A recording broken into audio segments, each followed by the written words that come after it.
다 같이 사도신경 하심으로 신앙 고백 드리겠습니다. 전능하사 천지를 만드신 하나님 아버지를 내가 믿사오며 그 외아들 우리 주 예수 그리스도를 믿사오니 이는 성령으로 잉태하사 동정녀 마리아에게 나시고 본디오 빌라도에게 고난을 받으사 십자가에 못 박혀 죽으시고 장사한 지 사흘 만에 죽은 자 가운데서 다시 살아나시며 하늘에 오르사 전능하신 하나님 우편에 앉아 계시다가 저리로서 산자와 죽은 자를 심판하러 오시리라. 성령을 믿사오며 거룩한 공예와 성도가 서로 교통하는 것과 죄를 사하여 주시는 것과 몸이 다시 사는 것과 영원히 사는 것을 믿사옵나이다. 아멘.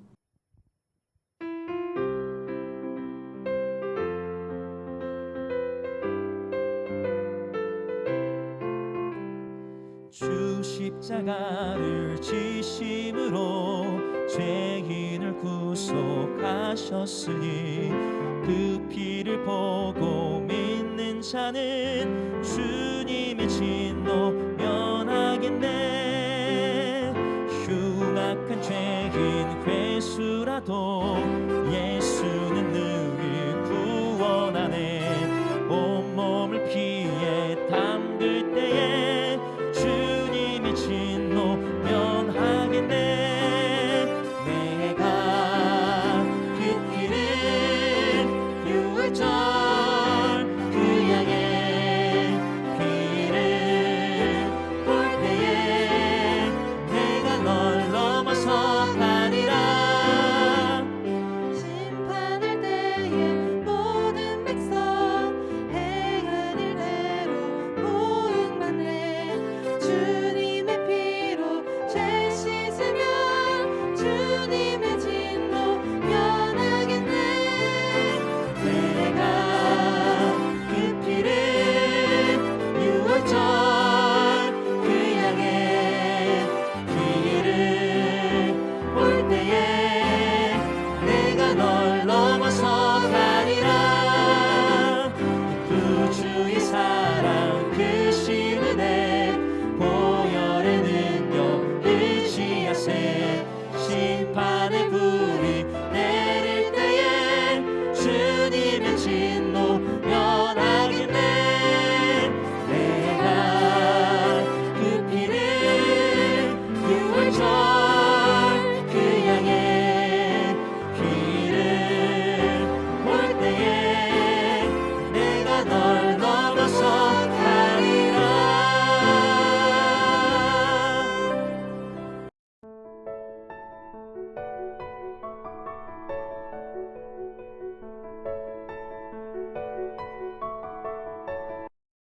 너는 거짓된 풍설을 퍼뜨리지 말며 악인과 연합하여 위증하는 증인이 되지 말며 다수를 따라 악을 행하지 말며 송사의 다수를 따라 부당한 증언을 하지 말며 가난한 자의 송사라고 해서 편벽되이 두둔하지 말지니라. 내가 만일 내 원수의 길 잃은 소나 나귀를 보거든 반드시 그 사람에게로 돌릴지며 내가 만일 너를 미워하는 자의 나귀가 짐을 싣고 엎드러짐을 보거든 그것을 버려두지 말고 그것을 도와 그 짐을 부릴지니라. 너는 가난한 자의 송사라고 정의를 굽게 하지 말며 거짓 일을 멀리하며 무지한 자와 의로운 자를 죽이지 말라. 나는 악인을 의롭다 하지 아니하겠노라. 너는 뇌물을 받지 말라. 뇌물은 밝은 자의 눈을 어둡게 하고 의로운 자의 말을 굽게 하느니라. 너는 이방 나그네를 압제하지 말라.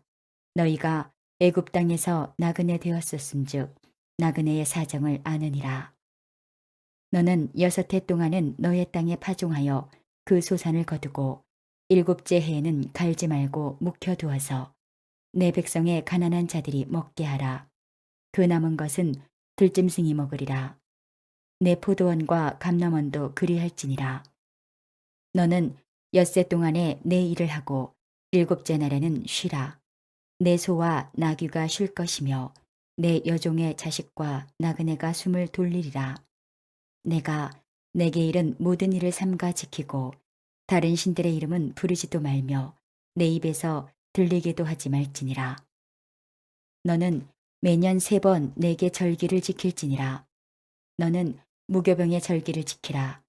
내가 내게 명령한 대로 아비월에 정한 때에 이래 동안 무교병을 먹을지니 이는 그 달에 내가 애굽에서 나왔음이라. 빈손으로 내 앞에 나오지 말지니라. 맥주절을 지키라. 이는 내가 수고하여 밭에 뿌린 것의 첫 열매를 거둠이니라. 수장절을 지키라.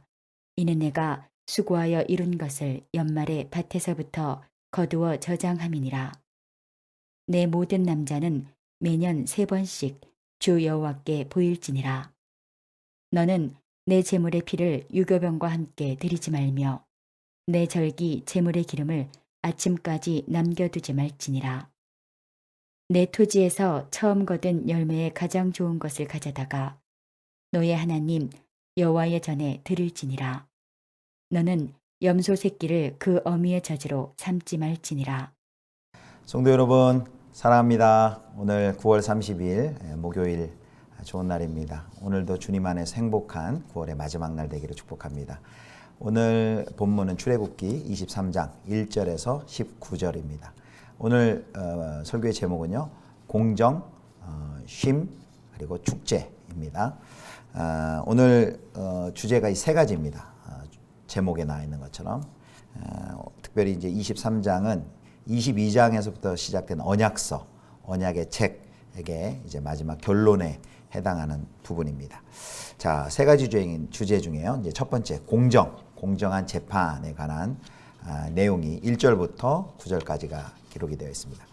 자, 1절부터 3절은 먼저 공정한 재판을 위한 증인의 역할에 대해서 설명이 되고 있습니다. 우리 먼저 1절 보겠습니다.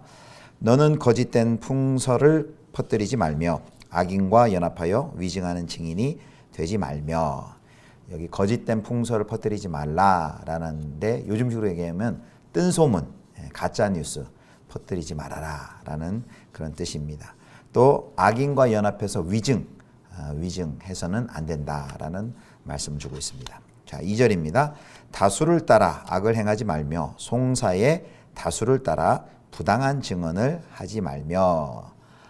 다수, 많은 사람들의 의견을 따라서 잘못된 부당한 증언을 하지 말라라고 말을 합니다.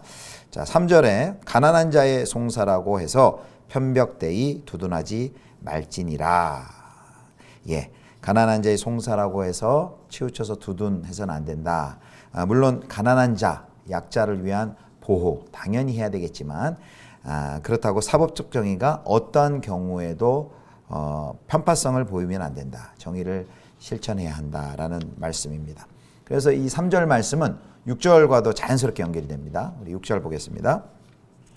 너는 가난한 자의 송사라고 정의를 굽게 하지 말며. 예, 3절과 연결되는 말씀이죠. 가난한 자가 보호되고 또 가난한 자가 돌봄을 받아야 되지만 그것 때문에 편파적인 역으로 재판이 이루어져서는 안 된다는 말씀입니다. 자, 이제 6절부터 9절, 1절부터 3절은 공정한 재판을 위한 증인의 역할이라면 6절부터 9절까지는 공정한 재판을 위한 재판관의 역할입니다. 자, 7절 말씀 보겠습니다. 거짓 일을 멀리하며 무지한 자와 의로운 자를 죽이지 말라. 나는 악인을 의롭다 하지 아니하겠노라. 여기 이제 죽이지 말라라는 단어가 나오는데요. 그것은 그냥 문자적인 뜻이 아닙니다. 그래서 무고한 사람을 죄인으로 만들어서 억울하게 사회적으로 매장시키지 말라, 이런 뜻이죠. 자, 그래서 무고한 자의 죽음에 책임 있는 사람, 즉 증인이나 재판관은 하나님께 죄를 범하는 사람입니다. 그들을 하나님은 악인이라고 칭하십니다. 자, 7절을 보겠습니다. 7절 보면 다시 보면 나는 악인을 의롭다 하지 아니하겠노라 라고 말씀을 하십니다. 자, 8절입니다. 8절에서 뇌물이 언급되는데요. 자, 8절. 너는 뇌물을 받지 말라. 뇌물은 밝은 자의 눈을 어둡게 하고 의로운 자의 말을 굽게 하느니라. 예, 재판관은 뇌물을 받아서는 안 됩니다. 뇌물은 눈을 어둡게 하고 또 의로운 자의 말을 굽게 합니다. 즉 사법적 정의를 왜곡하는 것이 바로 뇌물이다. 또 9절에 보면 이제 이방 나그네를 압제하지 말아야 된다라는 내용이 나옵니다. 9절 보겠습니다. 너는 이방 나그네를 압제하지 말라. 너희가 애굽 땅에서 나그네 되었은즉 나그네의 사정을 아느니라. 아멘. 이방 나그네라는 것은 본국을 떠나 이제 이국 땅에 들어와서 땅 없이 그렇게 얹혀 사는 사람들을 의미하죠. 그들은 본토인이 보호해주지 않으면은 생계를 위협받는 그런 존재들입니다. 이스라엘 백성들이 애굽 땅, 이집트 땅에서 이방인이었죠. 나그네 신세였기 때문에 이스라엘 백성들은 그 누구보다도 나그네들의 신세와 처지와 형편을 아주 잘 알기에 그들을 압제하지 말고 적극적으로 도와주어야 한다라고 말씀을 하십니다. 1절부터 9절까지 말씀을 보면 참 공의로우신 하나님, 공정에 많은 관심을 가지시고 공의로우신 하나님, 또 사회적인 약자를 보호하시는 하나님을 우리가 만날 수 있습니다. 요새 공정이 대한민국 사회에 이제 중요한 화두인데요. 권력자들이라고 또는 부하고 힘 있는 자들에게는 뭐 재판이 관대한다든지 또 반대로 약자들에게는 약자들에게만 엄격하게 법을 적용하는 그런 공의롭지 못한 세상이 되지 않도록 우리가 또 함께 기도하고 또 기여해 나아가겠습니다. 뭐 정관예우 또 뇌물 또 그런 것에 따라서 재판이 결정되지 않도록 우리가 관심을 가지고 기도하고 또 함께 공의가 실현되는 사회가 될 수 있도록 우리가 함께 실천해 나가야 하겠습니다. 또 하나 여기서 우리가 살펴볼 것이 있는데요. 9절에 보면 너는 이방 나그네를 압제하지 말라. 너희가 애굽 땅에서 나그네 되었은즉 나그네의 사정을 아느니라 했는데요. 여기 이스라엘이 구원의 은혜를 구체적으로 기억하는 방법이 바로 나그네, 약자들을 섬기는 또 돌보는 것이었습니다. 여기에서 우리가 기독교적인 구제와 또 사회 봉사, 사회 행동의 의미를 찾아볼 수 있습니다. 구제는 사실 뭐 어느 종교나 다 하죠. 누구나 다 합니다. 그래서 외향적으로 보면 똑같이 구제하고 똑같이 돕는 것 같습니다. 그러나 우리 기독교적인 구제에는 구원론적인 의미가 거기에 들어가 있습니다. 이스라엘이 애굽의 압제하에 있었던 것처럼 우리도 죄의 악의 아래서 하나님과 단절된 삶의 근거가 없었던 그런 처지에 있었던 우리를 하나님께서 은혜로 구원해 주셨습니다. 결국 하나님의 그 정의와 사랑 때문에 우리가 구원받게 되었습니다.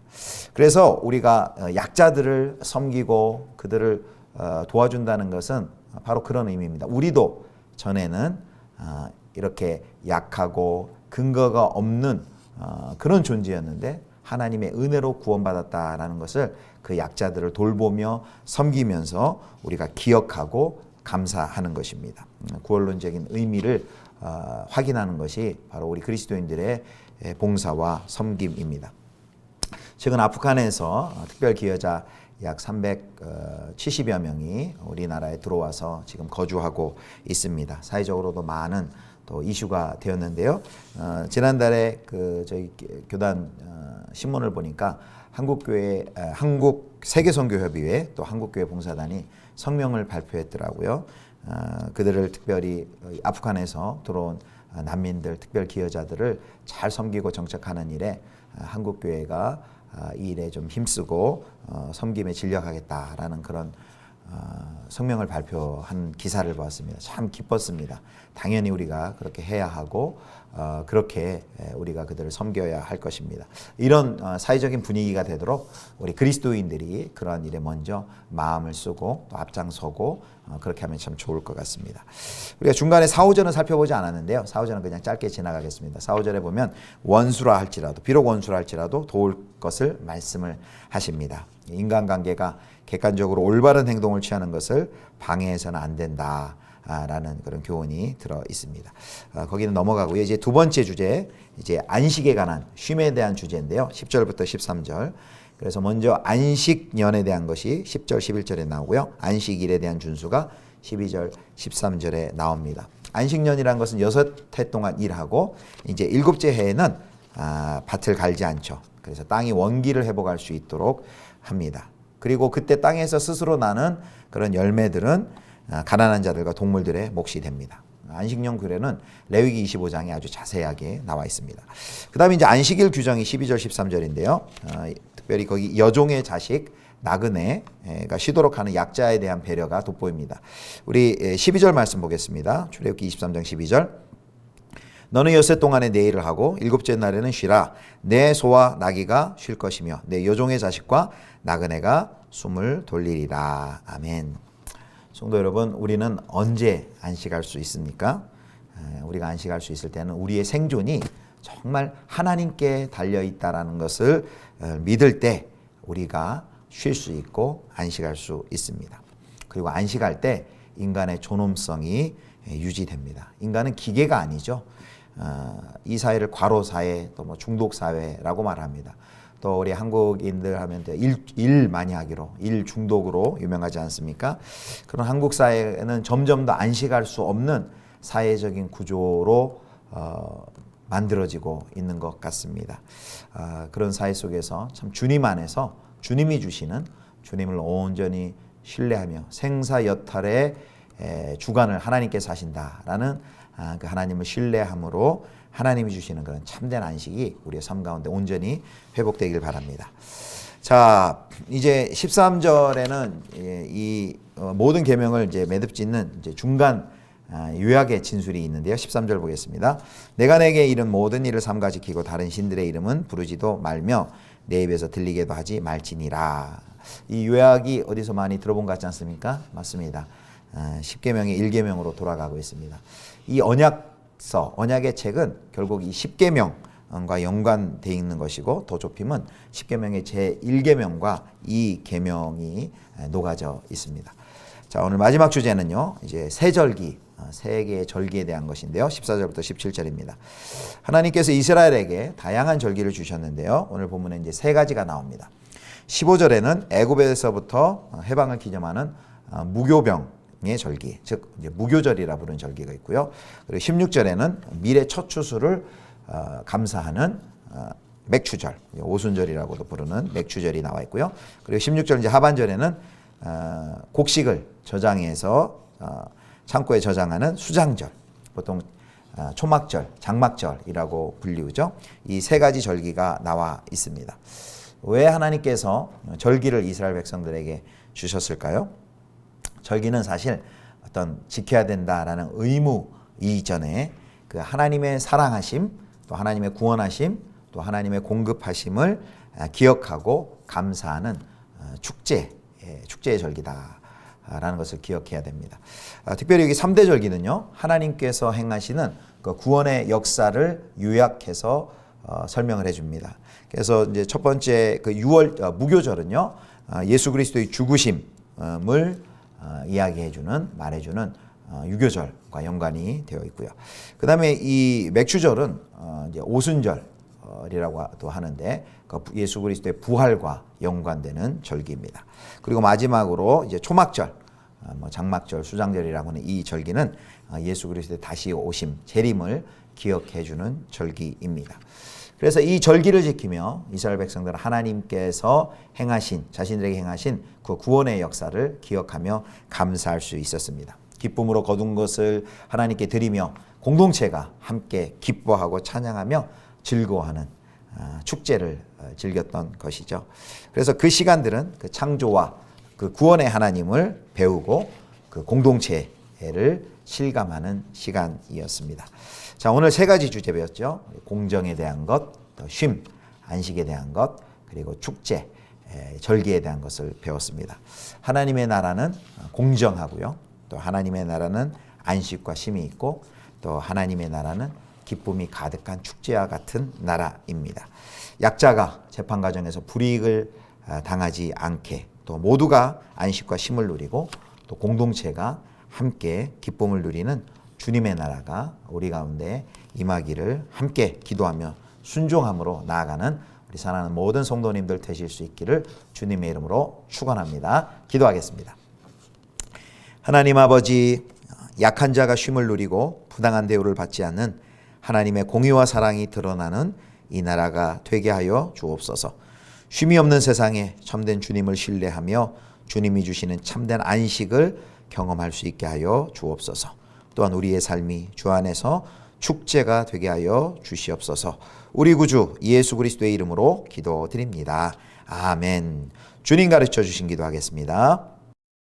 하늘에 계신 우리 아버지여, 이름이 거룩히 여김을 받으시오며 나라의 임하옵시며 뜻이 하늘에서 이룬 것 같이 땅에서도 이루어지이다. 오늘날 우리에게 일용할 양식을 주옵시고 우리가 우리에게 죄 지은 자를 사하여 준 것 같이 우리 죄를 사하여 주옵시고 우리를 시험에 들게 하지 마옵시고 다만 악에서 구하옵소서. 대개 나라와 권세와 영광이 아버지께 영원히 있사옵나이다. 아멘.